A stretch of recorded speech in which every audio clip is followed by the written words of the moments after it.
Hey everybody, this is Dr. Craig with AI, and I'm here with Victor Gonzalez, who is with the Open University of Catalonia and Cambridge University Press as well. Good morning and good evening to you.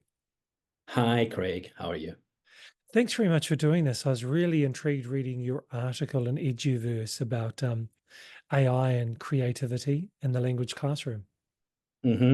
Yes. Yeah, I wrote it last September. I think it's a hot topic, something that we are all very interested right now in teaching and learning. So thank you for this. Yeah. No problem. Why don't you tell us about your backstory of how you came to be doing what you're doing? Yeah. Well, I studied languages and media at the same time, so there is kind of a gap in language teaching. We have like teachers who are still struggling with media. And since I try to gel this gap, I'm also working at the International School of Bremen as a language teacher, and I also teach IT there. So to me, it's very important to link both sides, the subject of language learning and media and IT as well. Mm. And Yeah. how did AI capture your attention over the last couple of years? Well, I mean, as we all know, it started in November 2022. It was a huge thing, and everyone was like, "Well, what is this?" And actually, the previous year wrote for Cambridge University Press for the A levels. I brought the book actually, so I can show it to you. So I don't know if you can see it. Maybe it's a little bit blurred. It's this one. So there's an article on, it's a little bit blurred, but it's an article on a supercomputer in Barcelona. And it was writing about this. And this supercomputer is the third biggest computer in Europe.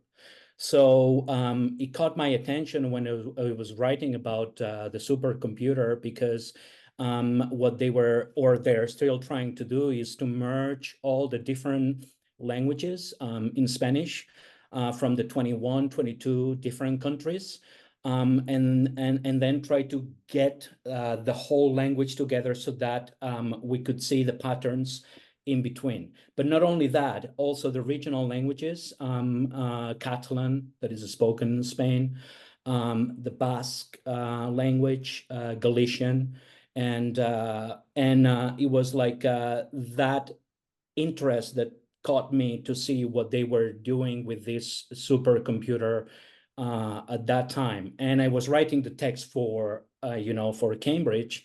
And then after 6 or 7 months, then we started with this boom, AI and all these new things for teachers that we had. Did the Yeah. supercomputer manage to find and identify the patterns between the different languages? How? Did it manage to do it? Oh, did it? Well, yeah, it's actually doing it, and it's actually this supercomputer is like is usually like sentient, computing, Mm. which is something that the nuances between amongst the different types of Spanish and the regional languages, they it catches these sense within the the pattern. So yeah, I mean, it's something that it existed there in the big computer, and then suddenly we have it on our laptops Wow. And in our own. I Yeah. noticed that you're doing a few workshops coming up and you've been doing workshops and seminars on AI. So tell us what you're doing now.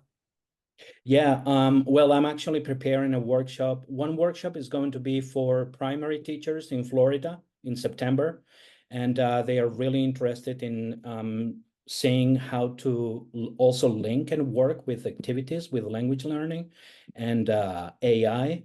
And the second one is going to be a big workshop for a day for international school teachers in Germany based on AI. But I'm not going to focus on language learning yet. I am going to focus on AI in general and how things can change in the future in education and how things are evolving. Of course, I'm not a futurist, but you know, we are all interested in this topic. So for me, it's to share what I have learned in a way. Mm, mm. So Yeah. right now, imagine I'm a teacher in a language class, and I might have 4 or 5 different ethnicities. Some of them speak English, but many of them English is their second or third language, and it's a challenging environment. So how could I use AI or AI tools to increase their achievement? There are different tools that you can use. Of course, the first one would be ChatGPT is one of the first ones that you can use it as a translator. But there are also all kinds of avatars that you can use, and you can even change the tone and the accent of the avatar for them to work on it. So that's pretty interesting. Also, if you have a look at Perplexity, that's a very good tool because with that one, it gives you all the units, kind of the units. Like, let's say, I don't know, I want to prepare a unit on the daily routine in Spanish. Now I have to teach it. So you just write it down on Perplexity, and then what you get is like activities, worksheets, and video for that, and different types of tools that you can use in the classroom. So actually, you don't have to really prepare the class. Of course, if you are, you know, like an experienced teacher, you just you can type it and then you can find it. Sometimes it's not perfect because, you know, some of the tools that are there are not like the perfect tool that you would use in the classroom. But it's really good for those students that want to learn the language. So yeah, Okay. that's how I use it. I'm going to put you on the spot. Do you think you'd be willing to actually demonstrate if you shared screen how you use Perplexity to do that? Yeah, sure. Let me make you a host. Okay, sure. Let me see, because I need to open my. I've only used Perplexity for doing some No? searches, Okay. and so Am I I've really sharing rudimentary. my screen now? Not yet. Not yet. Okay. Should I share it? Please do. Okay. Then I'll do that. See a bit of my desktop. Okay. So this is my website, suc.org. And now here, as you can see, I've been using this website for maybe like 10 or 12 years. And the way I use it as a language teacher is, well, you have the books, you have different promotional things that I do, I always go to the language digital box. And now, you know, we're going to get into Perplexity so that we can have an idea. So once I get here, this is a WordPress, actually a WordPress blog. And here I opened a section for AI, this one here. Mm, Now here, what I do for teachers, language teachers mainly, is to look for those tools that are interesting, you know, from the language point of view and that they can use in the classroom. mm, And they're usually free. And then I use them, you know, in my classroom as well. So for me, it's, you know, easy to just go and click on it. So if I go onto Perplexity, because if I click on AI, I have a lot of tools that we can use. But if I go to Perplexity, then here, then you can go here. Then I just, you know, explain a bit of what it is. And once a minute. Okay, this is Perplexity. And then as I was saying before, it's like I say, I'm writing in Spanish, the daily routine in Spanish. Yeah. mhm. So I have to put the Spanish side. Okay, let's see what we have. So we'll get the answers here. And then, okay. So here you have like how to explain the daily routine on this side. So let's say waking up, and then you have the sentences next to it. Then in the afternoon, and then in the evening, a night with all the verbs. But on the right-hand side, before you would have it on the top, then you can look for videos or messages here, and you have them here, as you can see. Mm. And here, you just go like, which one do I want to use? Like images as well. Or you can even now, this is the new one, that you can generate an image as well. So this is a really good one because you're actually being active on your AI when you generate an image. I've never used it because this is on Pro and it's going to take us a lot of time. But let's say that I've used this video before and this is a pretty good video.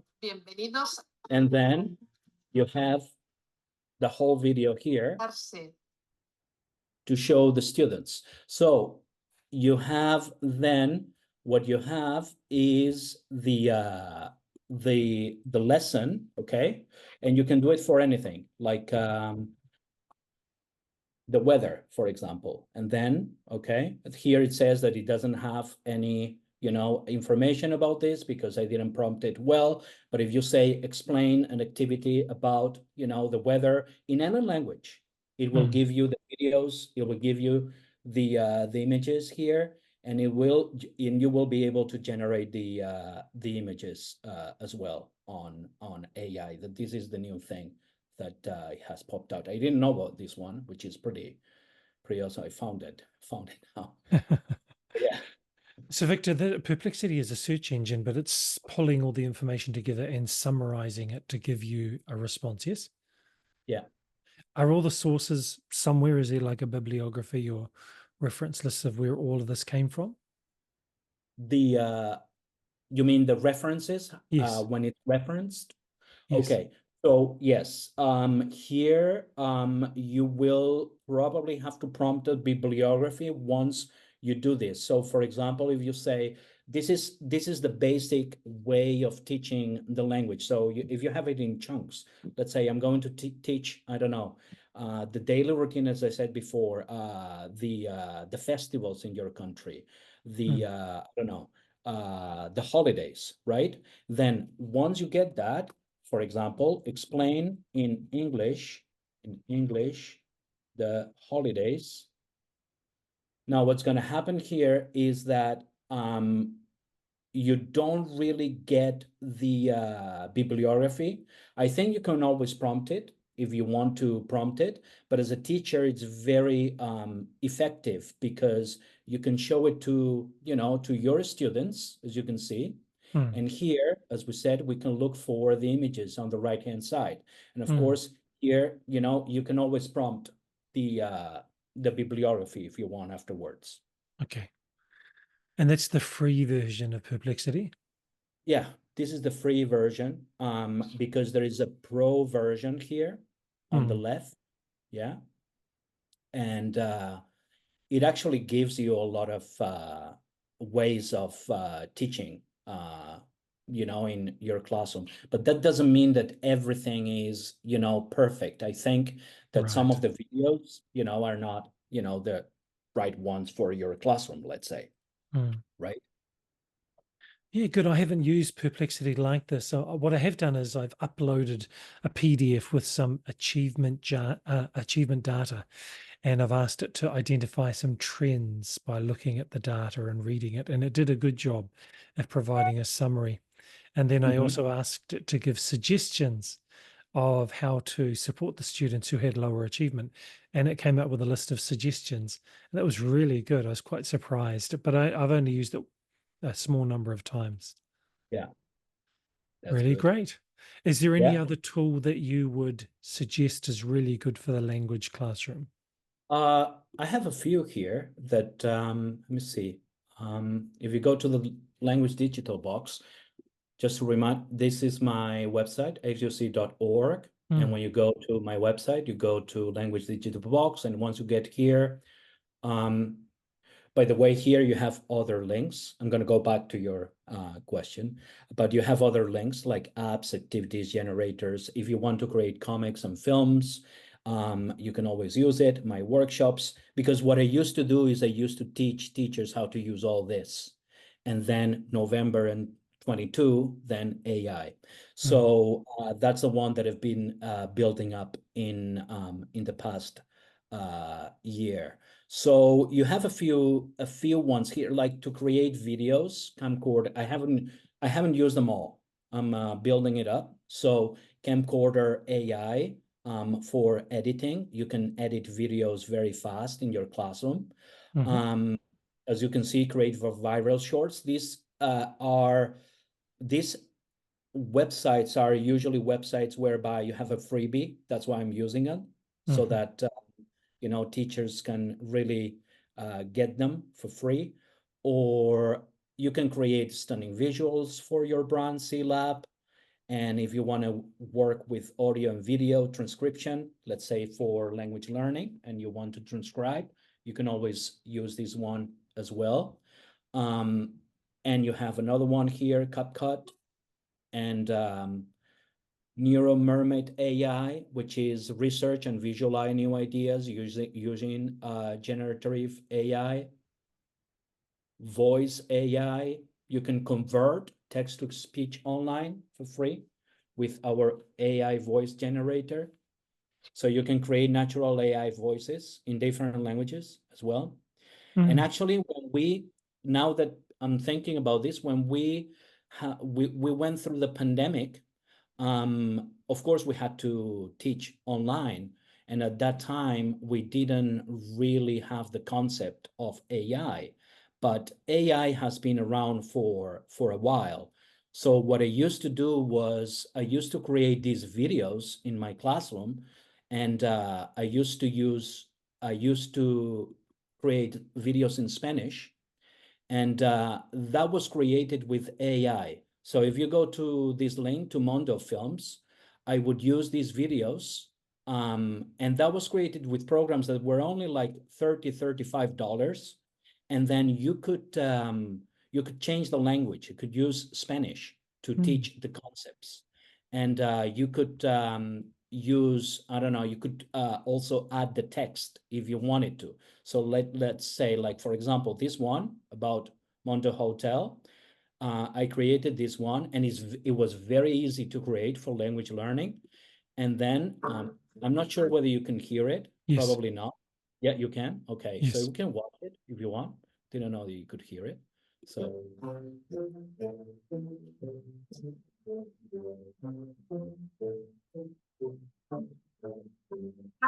it's about hotels. Yeah. Hola chicos y chicas. Hoy os voy a hablar del Hotel Las Delicias. Soy el director del hotel y tenemos muchas cosas.